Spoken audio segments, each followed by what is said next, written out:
I was telling her earlier that currently it's full, or not even, because some of it's in our dining room. I ordered, by accident on purpose, I don't know, 300 meters of bubble wrap. Behind every creative person or small business is a great story waiting to be told. And we are here to tell them. I'm Shane, aspiring author and man behind I-Endeavour. I'm Hannah, semi-abstract artist and woman behind Sarah's Studio. And this is the I-Endeavour podcast. Welcome to episode 1 of the I-Endeavour podcast. Today we're here with Caroline of Mellow Cotton Boutique. Hello. Hello. Hello. Hi guys. How are you? Good, and you? Good. So why don't you tell us a bit about yourself and your business and what it is you create? Okay. So I started Mellow Cotton years ago, really, but it was never full on, occupation. It was more something I'd go back to and then leave again and then come back to again when I missed it. And I started really properly at it when the world went crazy during lockdown 1. So I figured if the world goes crazy, I'm allowed to go crazy too. So I quit my job and I focused on Mellow Cotton then full time. And that's when I really started to kind of put some thought into all the social media and all the admin that goes with it. Because, when you make something like that, it's not just the making, it's also the promoting and the admin and the accounting and the inventorying and all that comes with it. So yeah, that's when I started doing that. And consistency is a bit of a challenge still. I won't lie to you. We're still not there yet. Sticking to a routine is something I'm still kind of struggling with. I need to reward myself and have little breaks and go, oh, you're only allowed this once you've done that kind of a thing. But yeah, it's touch wood. It's fun so far. Maybe I should try that. Yeah. Some incentives. You're only allowed food once you finish that bag. Maybe I'll finish it. I don't know. I don't think that would work for me. I wouldn't survive the day. So for those that haven't seen it, you did a takeover on Shane's Instagram, and I can't believe it was last summer now. But you talked about a book during that, and I think it was called Bullshit Jobs or something like that. So can you tell us about the book and how it affected your decision to kind of start your small business? Stay away from that book, it will ruin your life. So basically, I had been going on about it for a while, and my boyfriend thought, oh, you really want to read that book, so he got it for me for I think it was Christmas. And that was the beginning of the end for me. That's when everything kind of, you look at your life and you have those epiphanies. Yeah. And that was one epiphany, and I was like, oh, I only had bullshit jobs in my life. Oh, I've done nothing of consequence. Lovely. And you kind of go through those pages, and it's actually very fun for a book that talks about economics. It's a bit nerdy, but then again, me. But it's it's lovely because it does present the case that a lot of jobs contain an element of bullshit. It doesn't mean that you can't love what you're doing, parts of it. Others you might think, hang on, why am I doing that? But it shows you that there is an argument made that we'd rather have people make complete silly tasks as opposed to not have a job. There's a whole ideology, or it goes way deeper than that. It's a bit more it's better explained in the book, but you kind of look at your life and you're like, oh yeah, that wasn't a very clever job, was it? Or I didn't contribute in any way to that company or to that team, because whatever job I was doing was just checking a list. And yeah, that book was the beginning of the end. Then I slammed the door of my last job in a call center. I was only opening and closing tickets for no reason whatsoever. No, that's the end. I'm done. Bye. And that's it. It sounds like a good book. I wish sometimes I feel the same way. I think you need to read that book. I think I need to read that book. But then again, I do like my job. It's a tough one. It's just sometimes, as you said, there's bits and pieces that you do that you just wish that you didn't have to do because they just seem pointless. Because I enjoy what I do, but Yeah, I think there's an element of that to most things. I think that there's an element of that to everything. Yeah, there's just some bullshit bits. Bullshit Like bits. life, really, isn't it? There's some bullshit parts. Yeah.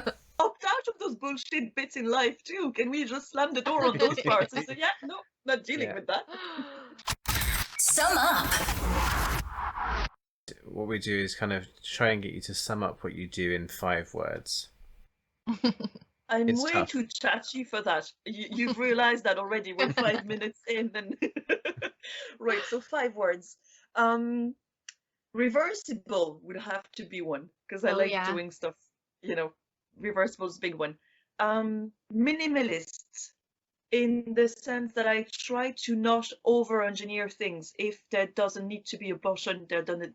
I try to work my way around zips and things for it to be just cotton, because the more things you have on one piece, the more finity bits, the more likely it is to break down on you. Mm. Sustainable.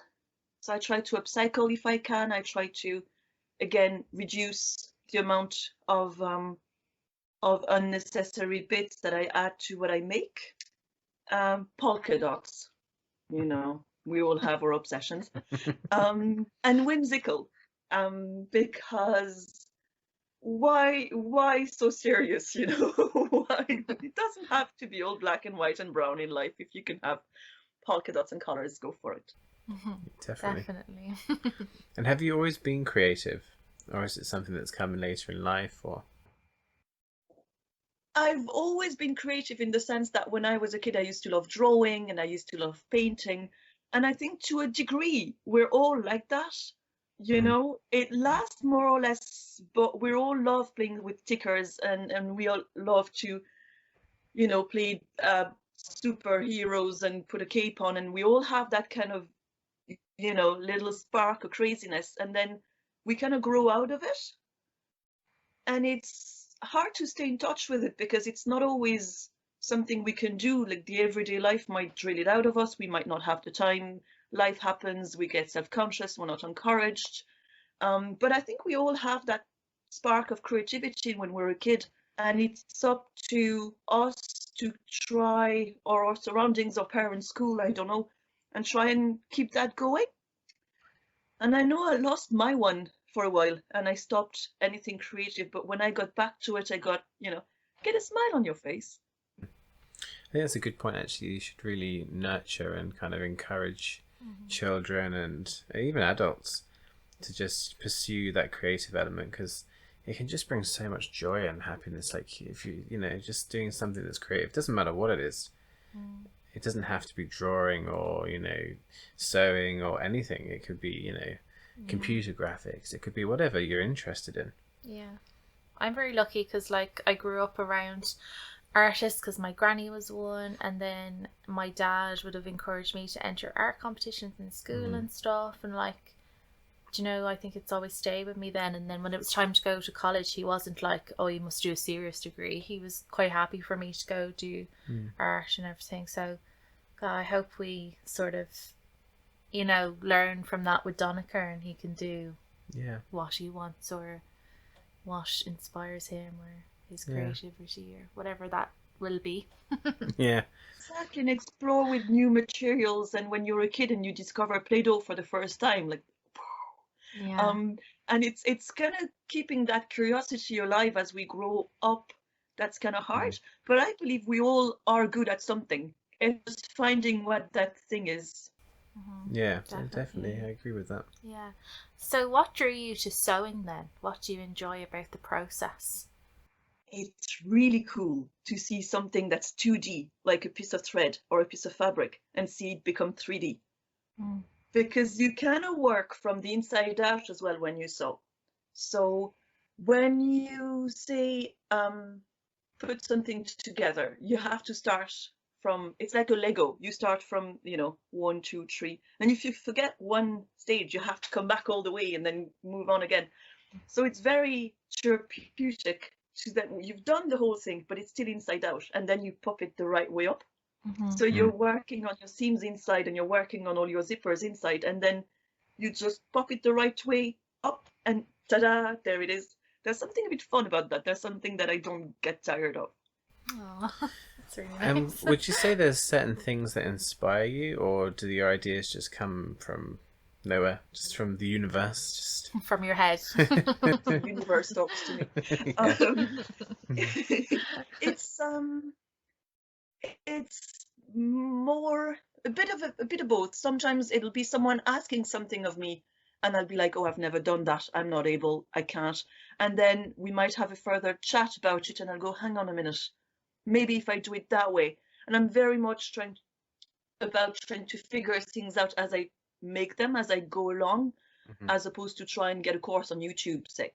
I'll really try and be hands-on about it. So then I'll discover new techniques that way as well. I'll make mistakes, because I know I do. Shocking.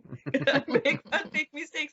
And then I'll go, oh, actually, hang on, I could use that for later. And I can, you kind of figure your way around things. But mostly it's from a personal need. Like I'll be, say, the book covers. I always have a book in a bag wherever I go, or when I travel, someone in my backpack. It was a case of, your book comes out and it looks a bit battered, and it's, written on, and stuff kind of crumpled the pages. And that's when I thought, okay, how can I come up with something to protect my books? And then I played around with the idea. So yeah, it's more a case of, it's really down to earth. It's a really practical approach, I think. Yeah. Yeah. The first time I ever saw your page, I sent you the book covers and was like, oh my God, I've never seen anything like this. This is genius.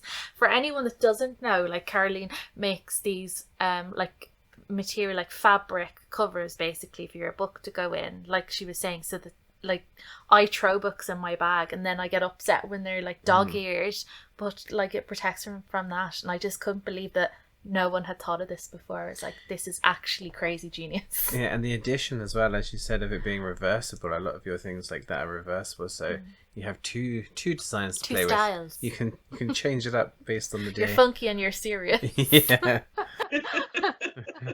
Depending on who's you're meeting that day, if you can show the funky prints, or if you have to stay, sober. So tell us about what you're currently making. At the minute, I'm working on someone asked me to reupholster a chair.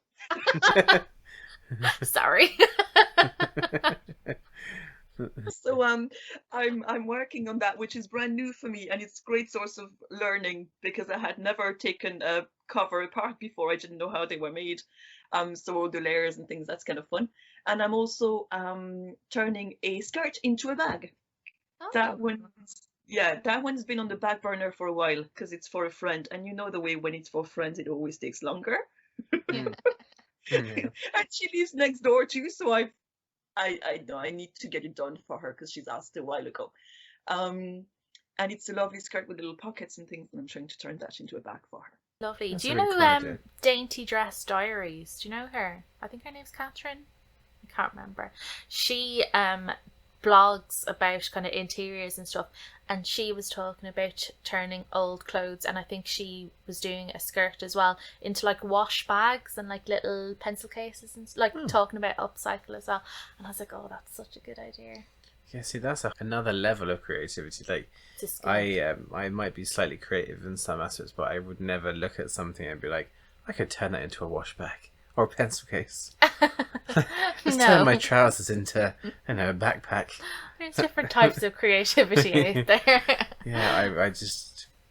A friend of mine's got a backpack that a friend of hers made for her, and it's made out of recycled bits from the postal office. So she's got the backpack in itself is made of the postal bag, like the really strong canvas, but then the straps are made of the bike, the wheels, like the inside the air chamber of the wheels. Oh, like the that rubber was taken stuff. out, and she made the straps That's out of that. cool.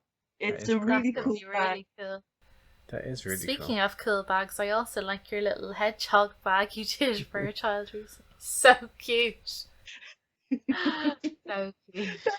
The fun part about when you make a bag that looks like a character is to give the personality of the bag to it, because you kind of play with the eyes and you're like, oh no, that looks like a cross hedgehog. I can't do that. Or she looks angry. And you play with it and you can see the personality kind of bubble to the surface. So when that happens, I don't feel like I have a lot of control over the process. It's like, oh, I need pink. And I look for the pink fabric everywhere. And, it's very much not planned. And then you kind of move things around until it works and until it clicks, but you've no control over that part. It needs to look right, whatever right is. Even if I try and draw a person, they always look cross-eyed or just really weird-eyed. Eyes, I can't do eyes. So my backpack would just look demented if I made one. I think we've established your forte is not For a 5-year-old, but you can have a bag that looks demented. I'm sure you'll find, I'm sure there's a market for demented. You'd find a So do you have like a favourite place that you like to create your pieces in, or? Yeah. There were times where I lived in places that I didn't like and I wasn't able to create in those places.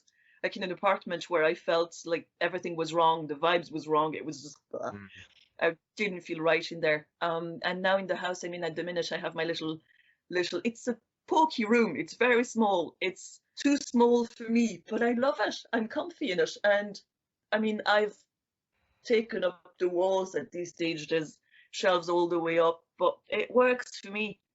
I find like small rooms actually. Do you know, I feel like people always imagine for creativity you need loads of space, but like my studio is also the smallest room in the house, and I find it like my little like den. Do you know, my little like art den? Yeah. Oh, So no, I agree. yeah. So what's your favorite piece to create, do you think? Or have you created a favorite piece ever? Or The kiddies bags are a lot of fun to make. The ones that you have to give your personality to, because they'll be going on adventures together. So it's a big responsibility. Those are always a lot of fun to make, really. And they're different. And I kind of think it's a pity that only kids are allowed socially to wear a hedgehog bag. I mean, I want to wear a hedgehog bag too. Trust me, there's I plenty don't of think people out that's there true. that Yeah. are wearing more than hedgehog bags. Than I know several people that would appreciate a hedgehog bag. Yeah, I'm sure there's definitely is. It's an untapped market there, look. Yeah, untapped market. Adults who like hedgehog bags. So collaborations can be a really fun way to work with other creative small businesses. And you recently collaborated with a jewellery designer. Can you tell us about that? Yeah, absolutely. So it's Luna Mai is the name of the jewelry, and the girl behind it is Anya. And so she's got different techniques in her jewelry. So she started, I think, with chainmail type of techniques where she would work with a lot of metals, and she's incorporating stones, and it's lovely. And I've always really loved what she does. And one day she ordered a custom mask from me, and I felt like a superstar. Like I fangirled for a bit, then I pulled myself together, made the mask, sent it to her. And then more recently, she contacted me again and said, look, I'm putting together a gift box and I'm looking for local artists to collaborate with. So again, got overly excited, but played it cool. And I hope. And so we exchanged a couple of ideas on what we could do and what colors and schemes and things. And we came up with those little reversible, of course, pouches that could be used for jewelry, but also they're the right size enough for your cards, loyalty cards and things, and they fit into her format of gift box, and so it was kind of cool. And we're a couple of artists. So there's Anya asked Guru Tea House, and that's Zara. There's Lucy from Cauldron Candles, and there's Ola from Culligan Ola Ceramics. And we all kind of came together to put this little package together, and it's works really well. Yeah, gorgeous. That's love a really them. cool idea. It's a really isn't lovely gift. Yeah. It's a really nice way to get lots of bits and pieces from different like local Businesses. artists and businesses and stuff. Yeah, it's really nice. Nice. It is, and even the thought of making sure that it's local and that everyone's kind of tied by the same principle of, no plastic packaging, or being mindful of what we put. It was lovely, and I was chuffed to bits to be part of it. Yeah. What would you do? So if you weren't doing what you're doing now, what would you be doing? So if you weren't sewing and doing the melon cotton stuff, what do you think you'd be doing? Crying in an office in front of a computer, counting how many emails I've sent that day. A bullshit job. I hope none of my former bosses and managers are listening to this. Hi guys. Another thing I tried actually, which I really enjoyed, was I wrote a book for my nephew. And it was the story of a little duck called Ralphie who came out of his shell with a lion mane. And so I printed the story on a transfer paper and made a book out of fabric. And then inside the pages, it was kind of like, it made a noise. The pages had kind of like newspaper stuff inside. And I gave that to my nephew, and it was the first book. And I haven't made a new, so it was the only book I ever made. But that was a lot of fun to come up with the characters again, give them their personality, bit of background story, all the colors, and that was something in my. It's a really cool idea. Yeah. Now you've just given someone else a business idea. Yeah. I need to learn to sew. Shane, yeah. You'll be making it post office stuff. Yeah, I'm going to start robbing the postman's bags, and then I'm going to start making these books. Yeah. I kept the original drawings and things because I thought, no, I want to hang on to that. It was a special moment as well to make it for my first nephew, and to, it was a lot of fun. So that could be something else that I'd give a go at. I'd say that took a lot of time. Yeah, it did, but it flew. It was really a very enjoyable process. Create all the little flaps for the monsters that hide, and it was really a lot of fun. Sounds really nice. I'd buy that. Yeah. Donica would love that. Would, I'd say my nephew grew out of it. I'll try and see if I can find pictures of the book and send them on to you guys. How do you feel about being your own boss? Oh, I'm a cool boss. I'm too cool. I'm not hard enough on myself. I get away with murder. I need to be a bit stricter with myself on the admin side of things. I have that nagging voice in the back of your head telling you, oh, you haven't done that yet. Yeah, I need to listen to that voice a bit more.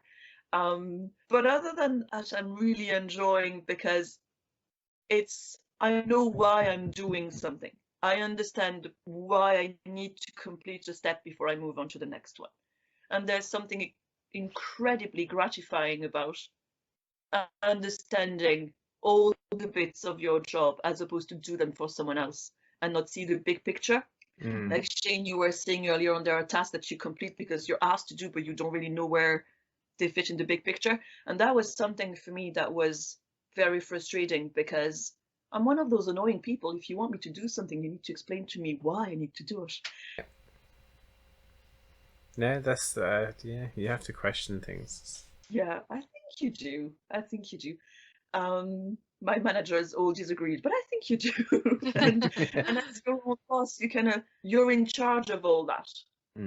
So there may be bits that you don't like as much, but you know why you have to just go through it anyway. Touched upon it earlier a little bit, but how have you found actually like promoting yourself and promoting your business and kind of getting it out there for people to see? That's a bit tough, and I think anyone who create things themselves will have a touch of imposter syndrome where it makes it really hard to get out there. It makes it really hard to get out there and confidently, not bragging, but confidently explain what you're doing and why you think, you have a shot at it. So I try to just, be genuine about what I post online and how I interact with people. I try not to have that in the back of my mind when I do something. Like when I go to a market and someone approaches me, I don't try to sell necessarily. I try and go for a chat and have a natural conversation. Because when you go out there, what you want to do is kind of meet your tribe, meet the like-minded people. And if you're only a sales pitch, you're not going to get there. Yeah, I find it the most difficult getting myself out there. I mean, it's like so hard. There's so many hundreds of thousands and probably millions of people in a similar field, and you're like not competing, but you kind of are competing for airspace. And I'm a talker, so I'll just chat and chat and chat, and I won't sell anything. I'll be like your best friend, but I'm like, don't buy that, buy this other person's, and I should be saying buy mine. I'm just not good at marketing myself at all. It's so hard to It is do very hard. and be everything in your own business as well. Like I saw, it was on Reels on Instagram, and this girl was like, come meet my team, and then she's like, hi, I'm, I don't know, Emily the accountant. Hi, I'm Emily the marketer. Hello, I'm Emily the like creator. And I was like, oh my god, it's so true. Like, you're everything. And Do you think confidence plays a role in it? Do you yes think and no. if you're more confident, do you think you're more likely to push yourself out there more? Or do you think it's nothing to do with the confidence, it's just a very saturated market, it's very difficult, there's a lot of hoops to jump through? I'd say there is a bit of confidence that if you're too shy about what you do, it'll be harder to get your voice heard. But you kind of want to just remain yourself anyway. And it sounds corny, I know, I'm sorry, but you kind of want to be authentic in what you do anyway. You can, like, when you create something and you put a bit of yourself in it, if you lie, people are going to catch you out. Yeah. And no matter how good you are at marketing, if you're a fraud, like if you've stolen the idea, or if it's not you doing it, but you pretend it's you because it looks better, you're going to get pulled out on it. Yeah. So I try really to not do that whole a like for a like and a follow for a follow thing, or I really try to just get out there, and it'll take the time it takes, but markets are great for that because you really get an actual opportunity to have a chat with the people who will be interested and attracted into your style. So like Hannah was saying, it is hard because it's saturated out there and there's lots of artists, but once they get to know you and the reason why you do something and the story behind your art, that's already a big win. Yeah, and I think authenticity is something at the moment that people are really honing in on. They're really looking for people that are authentic and themselves, and it's definitely something that's more prominent now than it's ever been before. Yeah, and I think what you're saying about your tribe as well, like finding your customers, finding your niche, your people, like that's what you have to do. Yeah, and sometimes that is the most difficult part, is trying to take a step back and actually go, what is the thing that makes me unique about this? Like, yes, there might be millions of people out there that paint or sew, but what is it that I'm bringing to this that is different and that people are going to want to see and going to want to buy into? And I think that can be really tough. Yeah. To try and actually hone in on what your kind of niche is, and also like not giving up. Yeah, because like I'm at the stage now as well where I'm like, oh, am I meant to do this because I've been doing it for this long, and like nothing's really happening. Do I keep going, or at what point do I stop? Or I remember hearing stats years ago of the amount of people that give up within the first, say, 6 to 9 months. Yeah, first year. Because they just aren't getting anywhere. Yeah. But the ones that stick to it and that hold out are the ones that become successful, because you really have to it takes time. Yeah. And if you're a success really quickly, I don't think it doesn't have longevity in it. It's like you're a quick, you're kind of a blow in, you're really successful 1 minute, but then people aren't going to remember you. It takes time to build that reputation. I agree. And you kind of need to set yourself realistic targets as well, because it is a hard world in terms of social media. Say it's loud, it's crowded. All that hashtag game makes no sense to me whatsoever. No way am I getting near TikTok. I don't even understand how the whole thing works. So, too old for TikTok. Too old for that already. That's it. I've said it. But I find that it's about setting yourself realistic targets, because say I know myself now, after in a few months, if I have to take a part-time job because I'm still, kind of slowly rolling this up, and I have plans of, say, a house or moving and things. If I need that to happen and I need to put a bit of money on the bank, I'll take a part-time job. That doesn't mean that I failed at Mellow Cotton. Mm. It could just be, well, give it time. It's fine. And, you can play a little bit with that, try and have a bit of flexibility with yourself, I think. In my case, anyway, we're all different. But I know it won't happen overnight, and I know it can take a while before it's actually, a multinational. But it's, aim low. But it's about giving yourself the time to get there and do it at your own pace. And we're all different. Some people will go faster, and some people will, we all have to kind of respect the rhythm and respect the process, and the way we go about it, I think. It's important to know that, though, because I feel like, people have an idea. They're like, I'm going to set up my own business, and within 3 months I'm going to be this successful and I'm going to sell everything. And when it doesn't happen, that's when they get disheartened. And it's important to know that, like, it is going to take a little while, and you are going to have to put a lot of effort in, and it is going to be long nights and stuff, but, just keep chugging. I think, as you were saying, realistic expectations. And I think that's the thing that people don't necessarily have at the beginning. They think, I have a great idea, going to set up a business, everyone's going to love it, and then nothing happens for months, and then they're like, oh, maybe it wasn't a great idea. Maybe no one likes what I'm trying to do. But it's just not that easy. And if it was that easy, everybody would be doing it. Like, they're, do you know what I mean? So why aren't I a millionaire yet? one day, then I can quit my job. No, you're okay. You can keep going. How have you actually found the small business community in general? Oh, brilliant. I agree with Hannah in the sense that there might be a bit of competition, because we're all fighting for a bit of the of place in the sun, but also I find that there is enough space for everyone. Like, I'm not the only one making things out of fabric, but I might be the one with a bit of a twist or a bit of different colors and the hedgehogs. So that's my little corner of the world, and I find that there's been fantastic support.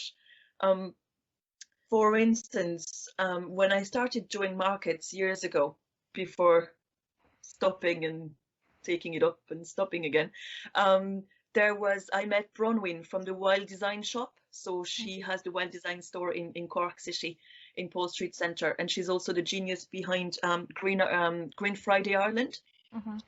And so she was at the time, selling her stuff from a previous venture that she had called Where We Wander, and we had lovely chats. And she's really good. She's a very keen artist, but she's a strong businesswoman as well. She has that sense of that vibe with people, that really strong connection.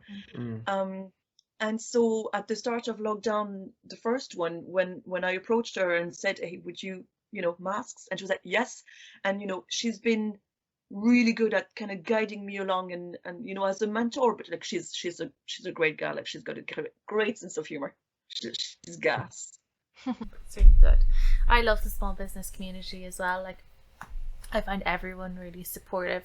Luckily, I've had no kind of negativity or what we're saying about competition there so far. I think it's kind of good to have a bit of competition with yourself, if you know what I mean. As in, like, you're always trying to like top what you did last or whatever. But so far, I've had no sort of like negativity in the small business world at all. I think everyone's trying to support each other and help each other, and I feel like when I have heard about others experience negativity, I've heard an overwhelming response of others trying to like help that person. To the extreme, it gets toxic.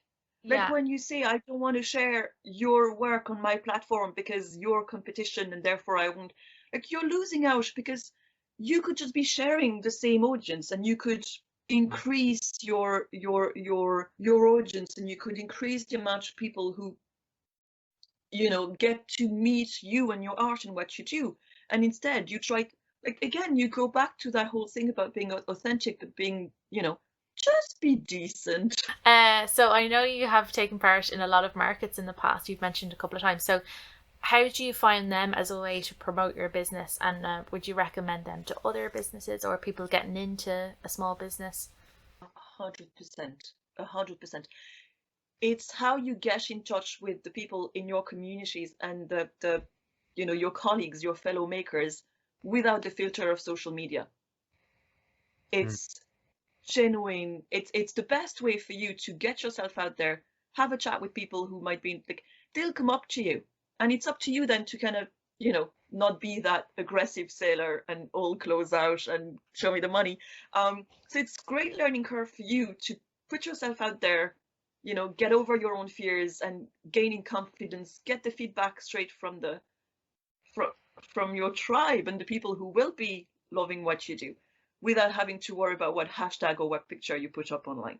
So it's quite daunting because it's so, like, you're in there. You're not hiding behind your laptop. You're there in front of them. And I was having a chat with a friend of mine recently, and she was saying she loves to go to markets as a customer because she loves to buy local, but she's a bit worried of coming up to the artist and talk to them in case she doesn't buy anything. I'm like, that's what we want. Yeah, I love a chat. Mhm. Yeah. And it's part of the fun for us as well, because you might have questions and we'll be delighted to talk you through the process and tell you how we work, and you don't have to buy. It's the same when you go anywhere. You have to buy. We're not going to kick you out, but come in for a chat. Yeah, Yeah. absolutely. It's the same on social media as well. Like people that say, "Oh, I love your work, but I can't afford it right now." I'm like, "Oh, thanks so much that you love the work. Like, just leave me a like, or just leave me a comment, and I'd love to chat." Or, it all support is welcome. Yeah, it helps to boost you. Unfortunately, I think as a human species, we like to be praised, and it doesn't have to be all the time, but just a little bit of praise goes a long way. And I think if you're trying to, especially if you're starting out in a business, like just knowing that people are appreciating what you're doing, even if they can't afford to buy it, is a real kind of push to keep going. Or just to talk about what you do, or having an interest in what you do. God, I'd love to just have a chat, like not even about my work, just to be like, "How are you? We've been in a pandemic. You're another person."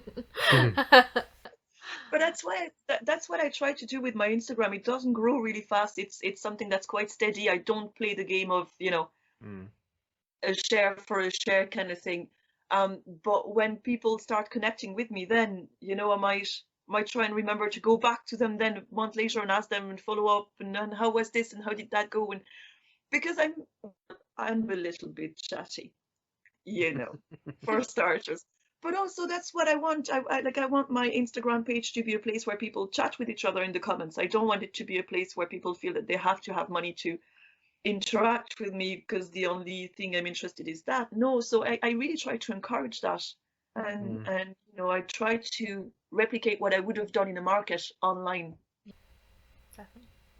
Yeah, that's good. And being from France as well, you have an insight then into kind of multiple markets. So how do you think like the French small business mentality differs to, say, Ireland's? And is there anything that the Irish markets could learn? The other way around. The little I know, I never tried in France. I wasn't really like 15 years ago when I left France, I wasn't really so inclined. So I wouldn't have met the small business community at all.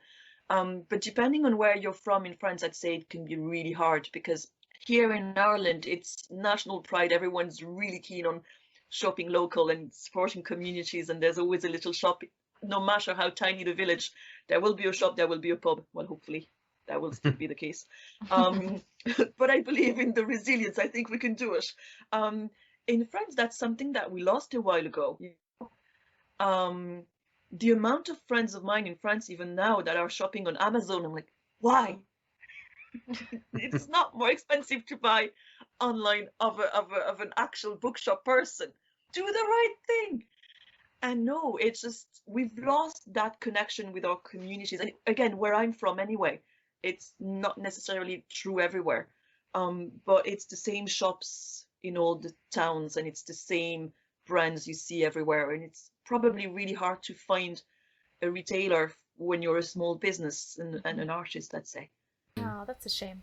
It is a shame. Because I feel like the small business is just growing and growing here, you know. Yeah. It's interesting to hear what it's like in kind of mainland Europe or, you know, wherever. My little brother lives in Lyon, which I discovered only recently, and they do have fantastic little shops with local makers. But I don't know how widespread that is. And Lyon is a huge city, so maybe they have access to resources that other places don't have. Lyon is massive. So between tourists and locals, they have a wider audience to, more opportunities. But it doesn't feel like it's a national pride, a shop local thing like it is here. Yeah, so it's really accelerated over the last, obviously, during the pandemic, year and a half or 2 years. Like, there's a real sense now of everybody making a conscious effort to look locally if they can source what they're after, or looking for a small business that can provide them what they need rather than going to a huge retailer. Yeah, dare I say Brexit? Yeah. Like, it's definitely made us all be like, well, if you don't want us, well, just we'll have each other. The amount of money it now costs, like the increase in price just to get something from the UK is a huge factor as well, I'd say, for people and forcing more people to look more locally as well.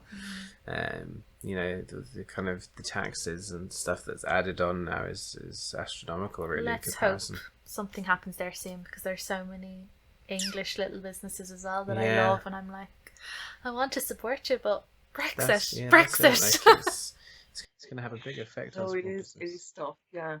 Highs and lows.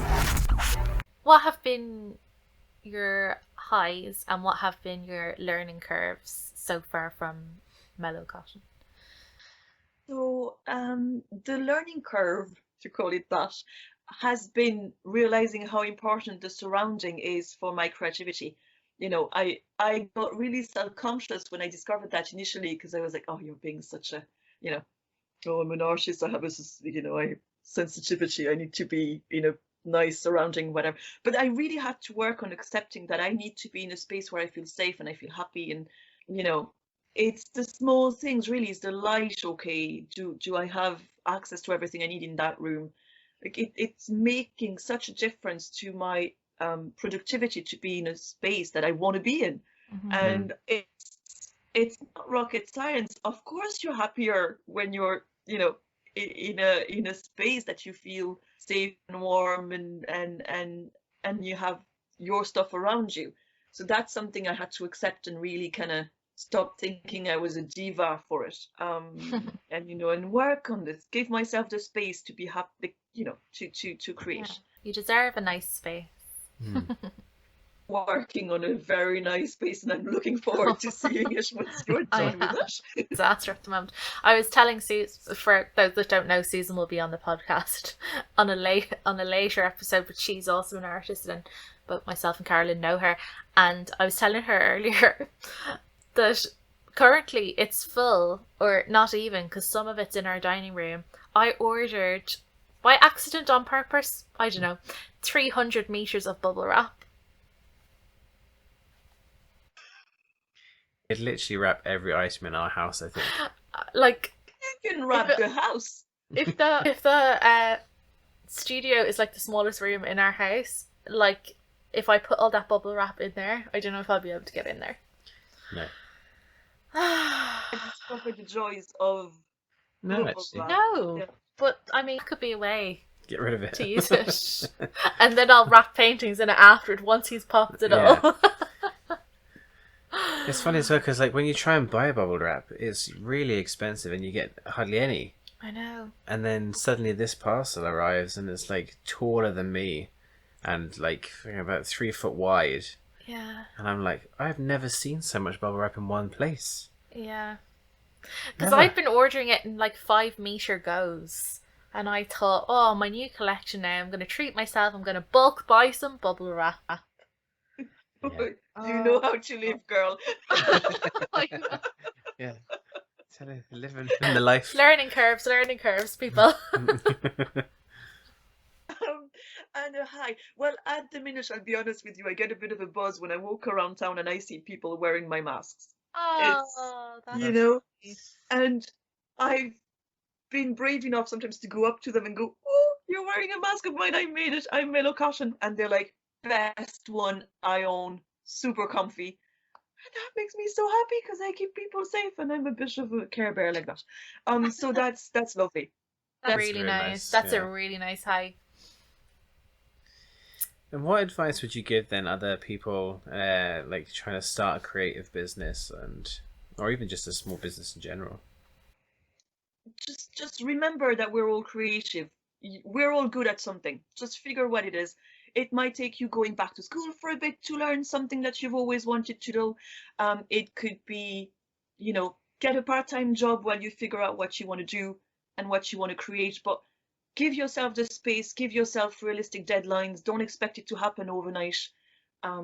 Listen to yourself. Trust that you know what's good for you. You're not going to go and start painting if you're not good at it. As in, if you've absolutely no sense of colors. Me. Myself, I'm kind of tone deaf. Like, I don't hear the low sounds. I'd love to know how to sing. I know it's just beyond my reach, and that's okay. I've accepted it. So just remember, we all have a spark of creativity in us. We were all creatives when we were kids. It's just a matter of remembering what it is that makes us happy and, for it. That's good advice. No, I love that. So where can we find you and your products? Ooh. So I'm at Wild Design when Bronwyn can reopen, once all the non-essentials can reopen. She's open online, but I don't have an inventory with her online yet. So there's Wild Design. My Etsy, so at Mellow Cotton Boutique on Etsy. There's a low inventory at the minute, but that's my own fault, and I promise that you can talk to me, and if you need anything, I will work with it, with you on it. And then you can also DM me on Instagram and Facebook if you have a project in mind and you want to work with me to make it happen. Lovely. Yeah, it's good. Lots of places to reach out. Yeah. And honestly, the products are really good. Yeah. And they're really inventive and Check out the book wraps. yeah, they're definitely worth it. Share the spotlight. So if you want to give a shout out to any other small businesses or sewers or creatives or whoever. There's a lot of them, and I know I'm going to forget half of them. So I would recommend people just shop local. Just have a look on Instagram. When you look up for a gift for someone, use the filter as for geography. Have a look and see if there's anyone around the corner from you that sells something fantastic and you didn't even know about. You'll discover new people, and we're a good bunch. So have a look for local artists. Have a look at Hannah. She's just amazing paintings.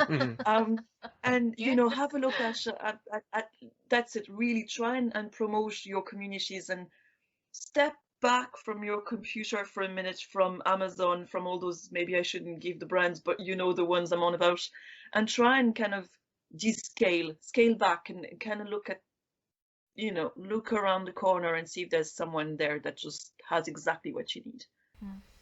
Yeah, which is great advice, and so it's in this current climate, it's something that's really important as well to keep businesses going. So Yes. really is good advice. Yes. Thank you very much.